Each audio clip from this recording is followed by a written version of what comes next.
So, what motivated me to put together this infographic was I had a suspicion, more than a suspicion. I had seen an explosion of event platforms occurring in 2020. But what I was curious to understand was how many were there? Because I come from the MarTech world and we have Scott Brinker's MarTech, I think it's 8,000 now. So if you think this one's big, Scott's is way bigger. And so I wanted to firstly find out how many vendors there were. And the funny thing is, when my team put this together, I was actually shocked because I didn't think there'd be 1,000. I thought there'd be several hundred, but I didn't think there'd be 1,000. So as soon as I realized, wow, there's so many, that's when I got really interested. And we did the data collecting well before we did the graphic. And so even with the data we collected, it was just like, wow, this is worth doing because this is going to shock people. Like it shocked me, it shocked my team, and we put it together. So imagine people that just get it when they see it for the first time. And that's the effect we were going for. But also, our industry is now mature. So the EventTech industry is not what it was in 2019. 2019, it was a subset of the MarTech industry. And so if you look at Scott Brinker's in 2019, it was event technology was a bubble with around roughly 300. But we've grown up. Like as an industry, it has boomed. And that's what I wanted to capture in the graphic. I wanted people in the industry and people outside of the industry to understand what a booming area this is. Well, it happened like it did for a lot of people during COVID. So as a MarTech agency representing mainly US vendors in Australia, Marketo being a staple, we also do Drift, On24, and a few others. That's our model. We select, in a certain category, we select what we consider to be the category king. So marketing automation, Marketo. And we represent that company. We don't diversify. We're specialists in particular areas for a particular vendor because we believe that is the best in the market. And so when COVID hit, like everyone else, not like everyone, but like a lot of companies, our business tanked because we relied primarily on enterprise level companies in Australia doing this kind of MarTech work, and they were just struggling to work from home. Large companies sending 10,000 people home. And so our business dried up. And of all the vendors that we worked with, there was only one vendor that had an explosion of business, and that was On24. So On24 having such a strong brand in the webinar world, that is naturally where a lot of marketing managers, event professionals went to because the brand is strong. And so they went inside it. So what happened is that kept us alive. So for the first 6 months of COVID, when it really hit, all the business that we dropped from our other vendors, was replaced by the sheer demand for On24 in this area. And then from there, I realized that there was a massive opportunity for us to become an event technology company. Just like we started an event marketing technology company almost 8 years ago now, when it was quite niche, it's the same thing now. There's an opportunity to be specialized in event technology. And the graphic shows it very clearly. There is now so many platforms, and all of them claim to do what all the other platforms do. So how do you, as an event professional, make that choice? Like, are you going to become a specialist in event technology? No, of course not, because that's not your job. Your job is to deliver an event. And so that is where I saw the opportunity. And a very easy transition for our company because we are marketing technologists. It's not a big jump to move into event technology. The thing we had to learn very quickly was the event side, how events ran. Because like a lot of people, outside of the events industry, to me, events just fell under marketing. And in my head, I didn't really understand the difference between a marketing manager, marketing people, and events people. But since then, I very much have a much stronger appreciation that it is very much a separate profession, and with a lot of different specializations within that profession. Well, it was a natural transition in the sense that we just had like a lot of event professionals, a very brutal and rapid introduction to running virtual events. And we understood the tech very, very well. We didn't have that problem. But what we didn't understand was the intricacies of running events. And so at the beginning, we just tried with the staff we had, and it was terrible. So we went out and hired event professionals. And the great thing for us was that so many event professionals were out of work that we really got some amazing people because they were available, they were out of work. And so that was another opportunity. It's and not just here in Australia, Singapore, Australia, Philippines. We had staff in different areas that brought different sets of experience. So first I'd clarify that Hoosh is an event technology agency. We are not there are plenty of event agencies out there, but our specialization is the tech. So we're the company you come to when you're trying to solve a tricky technical problem, when you're trying to evaluate a platform. Yes, we are also an events agency. We run virtual events and we have events people. But if you ask me what is the differentiator, what's different from Hoosh to every other event agency that survived, because a lot of them didn't survive, well, we don't specialize in live events. We've never done live events. We've only done virtual, and we understand the tech better than anyone else. So firstly that. The second part is that there's so much opportunity in the event tech space. So, and the graphic shows it very clearly. Whereas the marketing technology space is much bigger, it's also much more stable. It's much more boring, frankly. What I love about being in the EventTech space, it changes every day. It changes every day. There's new vendors all the time. That excites me because that is very similar to why I started Hoosh in the first place, because I was interested. And it was at the time when marketers were going through digital transformation. So one of the first things they adopted was, for example, marketing automation. Whereas now that is very stagnant and frankly boring. EventTech is brand new, rapidly evolving, and I just see a lot more opportunity there. And if you look at the investment that's occurred in 2020, it's phenomenal. It's a rapidly growing area. And it's one that, as an agency, you can bring a lot of value. Whereas in MarTech, because it's stabilized, because it's quite boring, a lot of companies have in-house marketing technologists. So there's less of that, there's less need. Whereas in EventTech, there's very few companies that specialize in EventTech.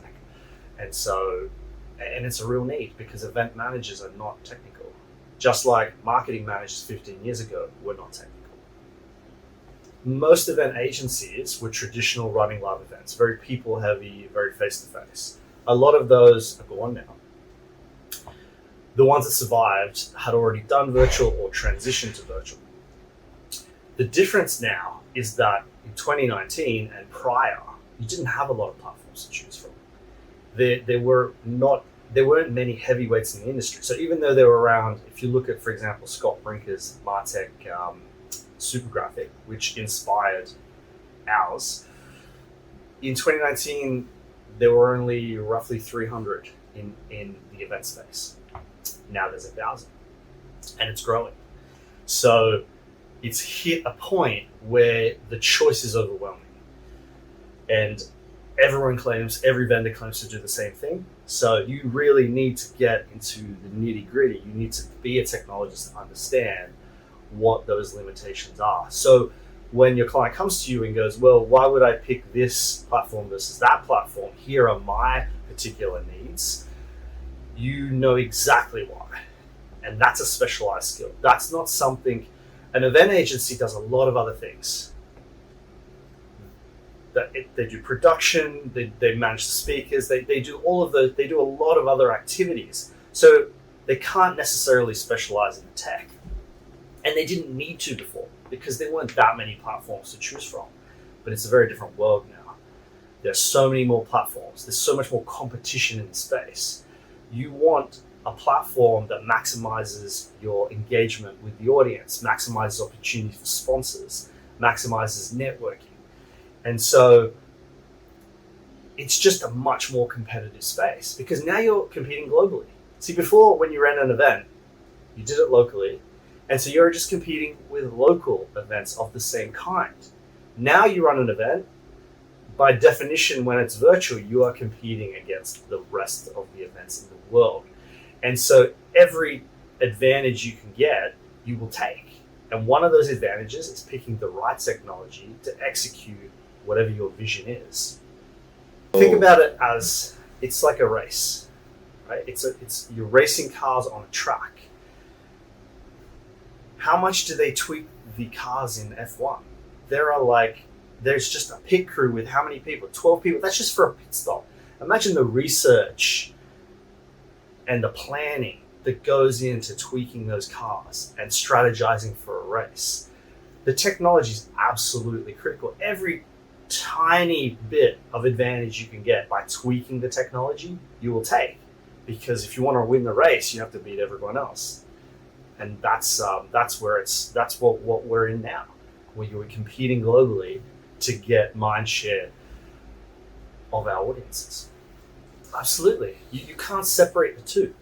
So you can run your events, but fundamentally it needs to be connected to the rest of your MarTech. Otherwise it becomes another silo. And the last thing you want is data sitting siloed in one area. You need to feed that back into your sponsors, to your own sales teams. Like, it depends on the types of events you're running and the industry you're in. But if we look at B2B events, if it's not connected to the rest of your MarTech stack, you get the silo problems that we had in MarTech 10 years ago, which is a well understood problem now, is that these things need to be integrated, they need to be architected, they need to all hold together. Otherwise, you just get silos of data everywhere, and that is a very difficult problem to solve. Well, the first thing is, I have never seen or heard of a digital transformation that was so brutal and so fast as the event tech industry, as the events industry. And that's obviously because of COVID. So it is unique in that sense. To be able to predict what's going to happen in the space in the short term is near impossible. Because that's like me asking you, what's going to happen with COVID in the next year? Like, no one knows. Everyone thinks that there's a lot of very smart people that put their brains to this, and they don't know. And the situation seems to change from week to week. So because the events industry and the event tech industry is directly linked to those changes, to adapting to those challenges, then it's impossible to predict. Anyone that tells you they know how it's going to go is just guessing. Is guessing with very little data, because there is no data. How do you? You're not only predicting what's going to happen with COVID. You're trying to predict what's going to happen with governments, societies, and then how that's going to impact back into the business world, into the events world. There's so many layers that influence that. So in the short term, I don't know. What I do think will happen is that I think we will go back to live events.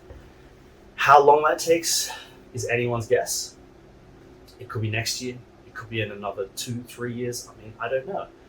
And I don't think anyone knows, because as these vaccines come out, these other strains come out, like new strains come out.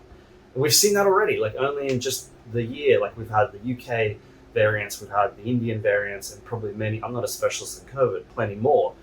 But the point is, it's like no one really knows how long it's going to take for live events to come back, especially in B2B, where the risk tolerance is much, much lower. So in that sense, I don't know. What I think will happen is, I think there's now too many vendors. Too many vendors trying to fix the same problem of how to make virtual events more engaging. And they can't survive like that. So I think we'll see a period, I think it'll grow further because I think there's still a lot of problems to solve in virtual events. But eventually there will be consolidation. And we've seen that already. So for example, Hopin purchased SteamYard and another company, I can't remember their name. But my point is, like, consolidation's already happening, but there are too many vendors now. Too many vendors, and so like there will be companies that don't last, that can't make it, and then there will be companies that get bought by the heavyweights in the industry.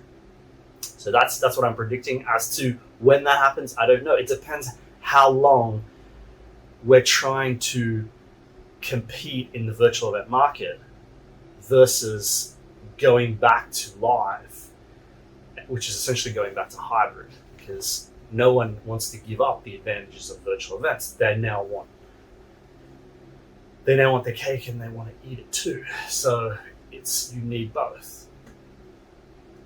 In the longer term, I actually think events will all ultimately become completely virtual. And that may sound controversial, but I'm looking at a 10, 15-year window. So there are a few factors there. One is younger generation of people coming in, very different interaction socially. They're just much more comfortable interacting virtually than they are in person. So that's one element. The other element, I always look at gaming. Gaming is always my indicator of technology.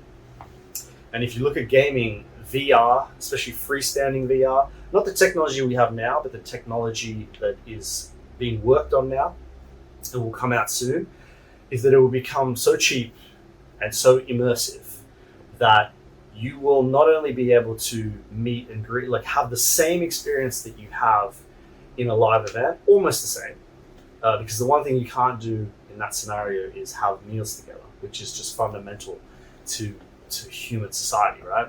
So that you can't have. But everything else, shaking hands, meeting new people, that will be as good.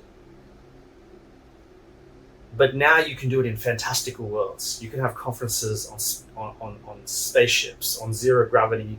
If you've ever seen the movie Ready Player One, that is Steven Spielberg movie, really amazing. It's a near future movie that is talking about a scenario that I was talking about. The thing is, there are companies working on this right now that want to create virtual worlds, fully immersive VR virtual worlds. It's already being worked on. So as soon as that technology becomes small enough and cheap enough that it's like a pair of headphones, you just get it as part of your gaming console, you get it as part of your laptop, then that's when it will not make economic sense to send people across the world to go attend an event, because you can just, from a B2B perspective, you can send a larger team for a much cheaper cost, and they can have almost the same experience as live. Very, very close. And in some respects, a better experience than live. That's a good question. It is unpredictable, but there are some fundamentals. Some fundamentals are digital transformation has already hit the events industry. So the appetite and the acceptance of tech is very different to what it was in 2019. So you've got that as one factor. The technology will not go away. It will evolve, it won't go away. In Australia, yes, we have the advantage of seeing ahead of time what's going to happen. And it's, as you said, it's a catch-22. I can run an event, I can plan, I can run it, but it can be cancelled at any time. And so in a B2B context, or most events context, I wouldn't do it. It's just too risky. What I think will happen is technology, the event technology will evolve to handle those problems. How do you run a safe live event? How do you run a hybrid event without doing 3 times the work? How do you have your virtual attendees interacting with your live attendees in a way that's truly hybrid? So when I say truly hybrid, I mean that your speaker, your sponsor, and your attendee interact seamlessly between live and virtual. So all three of those parties will interact with across those two channels. So I think you'll see more vendors either adapt or new vendors that come out to tackle that particular problem. The challenge that we have now is that all of the companies, the vast majority of them, are focused on fixing the virtual problems because there's still plenty of virtual problems. It's an incredibly competitive space. That's where their focus is. And in most countries, it's hard to imagine going back to live. Even in the countries with mass vaccinations, that is about going back to normal life, going to get your groceries, going to meet with your family. Doesn't mean companies will take the risk of running a 2,000 person event when they see other countries lapsing back into these big breakouts. And then how effective are the vaccines? It's very hard to tell. So I think there will be companies that naturally evolve into that. They'll only be the heavyweights. They'll be the ones with enough money to actually think ahead, plan ahead, and build ahead. Then there'll be other companies that actually begin with trying to fix that true hybrid, those true hybrid problems, which is safety of a live event, doing hybrid events with the same size team, not doing triple the amount of work, but still having a very, very engaging virtual experience. And so, frankly, it just needs to be built. Like a lot of this needs to be built. It's not being built. It's being given lip service by a lot of vendors because they somewhat understand that it needs to go back to that. But I think you'll see more. You'll see companies that were in the live event space, so EventTech that was in live events, adapting to this. And then there would just be companies that start from scratch and understand this problem and tackle it from day one. Well, funnily enough, we are working on one of those. So that's what we realized by the end of 2020. At the beginning of 2020, we were developing a platform that essentially enhanced things like On24, Zoom, which are more webinar or video conferencing. It was called Conference Live at the time, and it was to make it more event centric, to make it into like a multi-session, multi-day event. But what we realized as we developed that was that, and as we got to know the industry better, we realized event managers are in this industry for face-to-face. That the buzz they get, it's the fifth, sixth most stressful job in the world by a lot of measures. It's not paid particularly well. So why do people do it? Because they love the buzz. They love seeing people walk into their event. They love networking. They love seeing people networking. So that they get that buzz from in person. And if they don't get that, then they have to seriously question why they're in this industry. Because they're not in it to do technology. They're not in it to do virtual events. They've had to. Some of them have embraced it, but there's not a single event manager that I know that I've talked to that has said, yes, I will, I want to stay in virtual forever. Like, I never want to go back. It's not the case. They're all waiting with bated breath to go back to live. So we only realized that by the end of 2020. So we only realized that event managers, event professionals want to go back to live. That's why they got into the industry. So that's when we changed our thinking and we spun off a company called Stagey, whose sole purpose is to help event professionals go back to live. It's not just a product, it's like what that company does. That's our mission there. That's our cause. Because we believe that live in-person events is beneficial to humanity.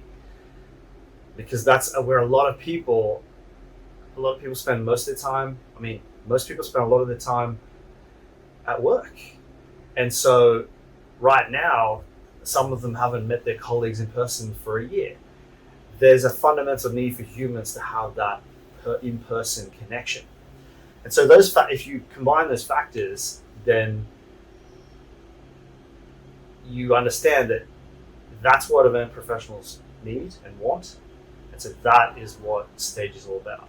And the platform we're developing is specifically tackling the problems I talked about and going back to hybrid. It's not even going back to, it's going back to live, but it's actually going to hybrid, because no event professional wants to lose that advantage of having a much larger virtual attendance if they can. Yeah, absolutely. So the point of Stagey is it's a hybrid event operating system. So prior to COVID, essentially live events were run mostly with spreadsheets and WhatsApp messaging, mobile. There's very little, there's no concept of having like a lot of industries like an operating system that manages, it's the core technology that manages all the facets. And on the day of the event, because that's the most stressful period. There's a lot of planning that goes ahead, sure, but then on the day of the event, to be able to rapidly adapt, to be able to just handle all the issues and the attendee challenges that come up. There was no systematic way of doing it. It's very ad hoc fashion. So that was prior to COVID. But now with COVID, you need to do temperature checks. You've got COVID passports, because you think ahead and think about international guests coming too. Like, which vaccine did they get? When did they get that vaccine? Is it effective? Then room capacity. That's a very basic one that you've never had to do before. You checked in people when they walk in, and it was all very badge based, contact based. Now it needs to be all contactless. And then you can't just wander into an auditorium now. Like, it needs to be capacity management to manage that. Even if all the restrictions are gone, let's say you're running your event, and then by the time you hit the event, all the restrictions are gone. But what about if restrictions came back? Not a full lockdown, but going back to like, you need the spacing. It's a very fluid situation. So you need to be able to adapt from worst case scenario, complete lockdown and everything runs online, to everything, like just having a completely open like live event. Even if you have a complete live event with no restrictions, think about legal and liability. You need to audit trails. You need to show that you've done your best efforts to minimize the crowds. Not because there's current government restrictions, but if there's some outbreak that happens at your event, worst case, then you can say we followed we not just followed the government guidelines, we did better. We did one up. We did better than what we're being asked to do by the government. And so that then de-risks a lot of the issues around running live events in B2B. Yeah, great question. So we went out to market and we ended up with Hopin. So Hopin, we looked at a lot of different platforms, did a lot of analysis. We used a lot of different platforms as well over the course of time. And because of the work we do with our podcasts and our content we do around event professionals on LinkedIn, we have a very large network. And so we became a partner of Hopin. So we're now one of the first partners in the country, in Australia, to roll out Hopin. So we're a certified partner. The reason we chose Hopin is the same reason we chose MarTech, because we believe it is the gold standard in the event tech industry right now. It's such a fluid situation, it may change. But for now, that is the platform. And one of the major reasons was networking. So Hopin tackled networking much earlier on than others. It's also the one that's had the most investment. It's had more than $5 billion. It's now valued at more than $5 billion. It's had more than 270 million of investment in such a short space of time, which got us curious to go look into it. But when we actually got into it, got certified, and then ran events on it, we realized that we've not seen, used, or heard of a better platform. Absolutely. So I'd say I'm more of an events tech commentator, but we definitely do a lot of material for event managers because our mission is to get event managers back to live. What are their main problems right now? Number one, jobs. So many were out of work for so long. As jobs start to come back, then we're helping them by doing the grunt work of finding jobs that are actually relevant for event managers. Because sometimes a lot of job ads just lump it all together. Marketing manager, event manager, it's all very blurry. So that's pretty time consuming. So the first one is we have event jobs. So that's a content piece we do every week on LinkedIn. So what's the second problem event people have? It's understanding what the technology is out there. So that's what we do through the podcast. We connect with event managers. We understand event managers, and we test a lot of our theories and ideas on our guests, and they give us a lot of feedback as well. So that's more a community-based one. And the podcast is very fun. It's about events live. It's like we do the other main content piece we do is humor. So if you're in an industry that's been devastated, you need a job and you need people to sympathize with, and then you need some humor because it's just dark days otherwise. And so that's what we specialize on, those three.